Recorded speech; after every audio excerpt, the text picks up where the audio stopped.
यह कहानी करण की है, जो दिल्ली के लक्ष्मीनगर में रहता था और अपनी पढ़ाई के लिए कनाडा गया था। वहाँ एक कॉलेज में उसकी मुलाकात श्रुति नाम की लड़की से होती है, जो खुद भी दिल्ली से थी।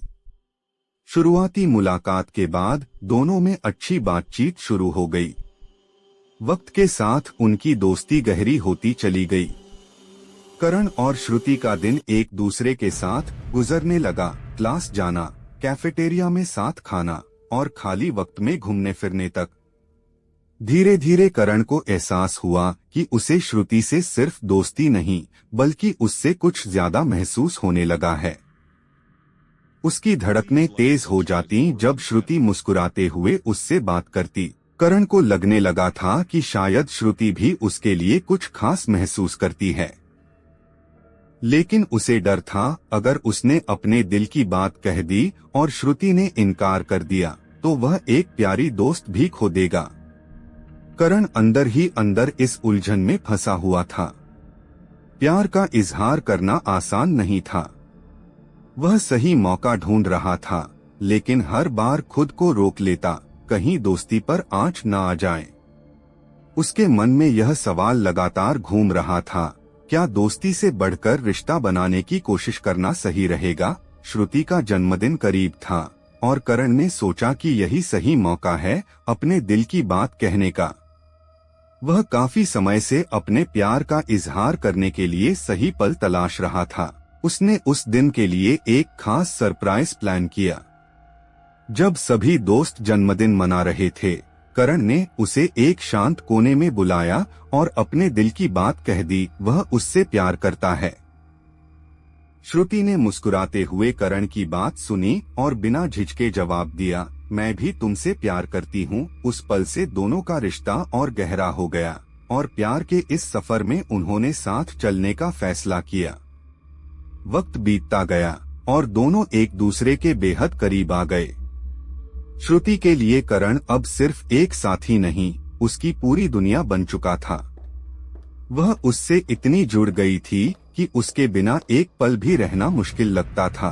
करण उसका हर सपना था और वह चाहती थी कि अब दोनों जल्द से जल्द शादी कर लें। लेकिन करण ने समझाया, अभी थोड़ा इंतजार करना होगा। पहले मुझे एक अच्छी नौकरी करनी है, फिर हम शादी करेंगे।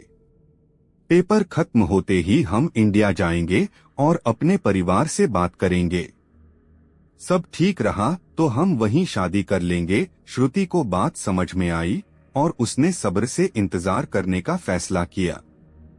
जैसा तय हुआ था, 3 महीने बाद दोनों की पढ़ाई खत्म हुई और वे भारत लौट आए। अपने परिवारों से मिलने और रिश्ते की बात करने के बाद दोनों के घर वाले शादी के लिए मान गए। जल्द ही उनकी सगाई भी हो गई।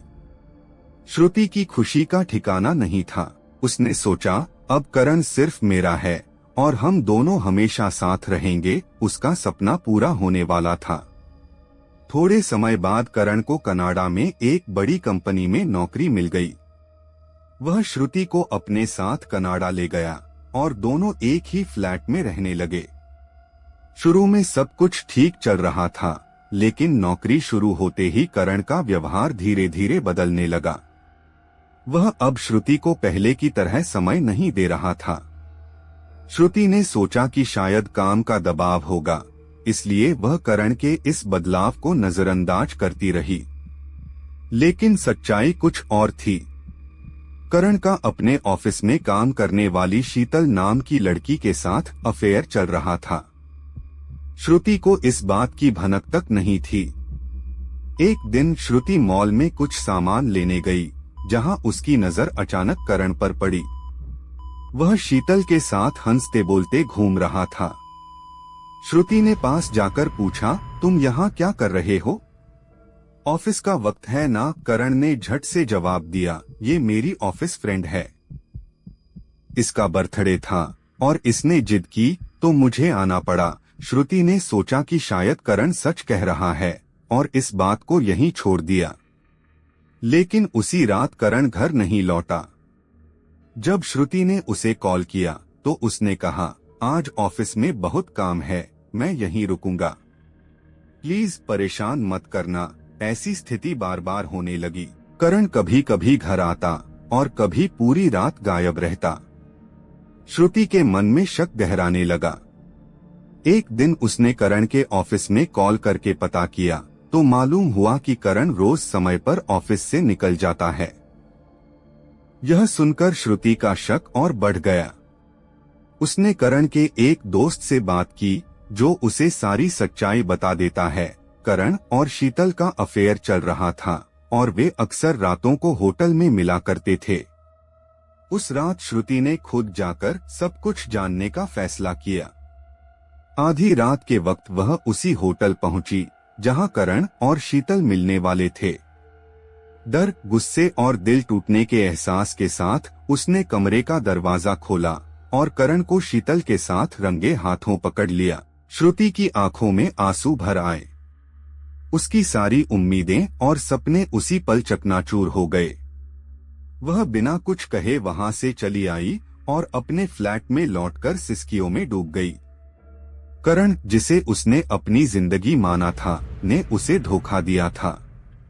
शादी की सगाई के बाद भी उसने उसकी भावनाओं का खेल बनाया था।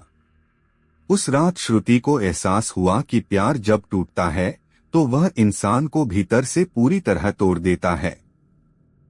करण और श्रुति की कहानी एक खूबसूरत रिश्ते से शुरू होकर खौफनाक अंजाम तक पहुंची।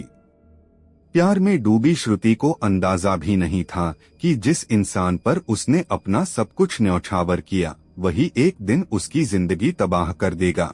श्रुति और करण की मुलाकात कनाडा में पढ़ाई के दौरान हुई थी। दोनों दिल्ली से थे, जिससे दोस्ती गहरी हो गई और जल्द ही यह दोस्ती प्यार में बदल गई। करण ने श्रुति को उसके जन्मदिन पर प्रपोज किया और उसने भी खुशी खुशी उसे अपना दिल दे दिया। कुछ सालों में उनका रिश्ता इतना मजबूत हो गया कि उन्होंने सगाई कर ली। श्रुति को लगा कि अब उसकी जिंदगी का सबसे खूबसूरत वक्त शुरू होने वाला है। सब कुछ सही चल रहा था, लेकिन करण के करियर में प्रगति के साथ उसकी जिंदगी में एक मोड़ आ गया। उसे एक बड़ी कंपनी में नौकरी मिल गई और दोनों वापस कनाडा शिफ्ट हो गए। पर नौकरी लगने के बाद करण का व्यवहार बदलने लगा। वह श्रुति से दूर दूर रहने लगा, उसकी बातों को टालने लगा। श्रुति ने सोचा कि शायद काम का दबाव होगा, लेकिन असल वजह कुछ और थी। करण का अफेयर उसकी ऑफिस की सहकर्मी शीतल के साथ चल रहा था। श्रुति को करण पर शक होने लगा, लेकिन उसने भरोसा बनाए रखा। एक दिन मॉल में उसने करण को शीतल के साथ देख लिया। करण ने बहाना किया कि वह सिर्फ एक सहकर्मी है और उसका जन्मदिन मनाने के लिए आया है। हालांकि श्रुति का दिल इस बात से नाखुश था, लेकिन उसने अपने रिश्ते को बचाने के लिए कुछ नहीं कहा। फिर भी करण का बर्ताव और बिगड़ता गया। वह कई रात घर नहीं आता और श्रुति को अकेला छोड़ देता। आखिरकार जब श्रुति ने ऑफिस में पता किया तो उसे सच्चाई का पता चला। करण और शीतल का अफेयर लंबे समय से चल रहा था। यह सुनकर श्रुति अंदर से पूरी तरह टूट गई। जिस इंसान से वह अपनी जिंदगी बिताने के सपने देख रही थी, उसने उसे धोखा दिया था। उस रात गहरे अवसाद में डूबी श्रुति ने अपने बाथटब में बैठकर अपने हाथ की नसें काट लीं। उसका जीवन वहीं खत्म हो गया और उसका खून टब में घुलकर उसके सपनों के साथ बह गया। करण जब देर रात फ्लैट पर पहुंचा तो उसने बाथरूम से एक अजीब सी गंध महसूस की। जैसे ही उसने दरवाजा खोला, सामने टब में श्रुति की बेजान लाश पड़ी थी। करण को समझ आ गया कि उसकी बेवफाई ने श्रुति को मौत के मुंह में धकेल दिया। डर और पछतावे में डूबा करण आधी रात को श्रुति की लाश को उठाकर किसी अनजान जगह पर दफनाने चला गया। यह राज उसने किसी से नहीं साझा किया, ना अपने घर वालों से और ना ही श्रुति के परिवार से। श्रुति के माता पिता बार बार करण से अपनी बेटी के बारे में पूछते, लेकिन वह हर बार कोई न कोई बहाना बना देता। इस घटना के बाद करण की मानसिक हालत बिगड़ने लगी।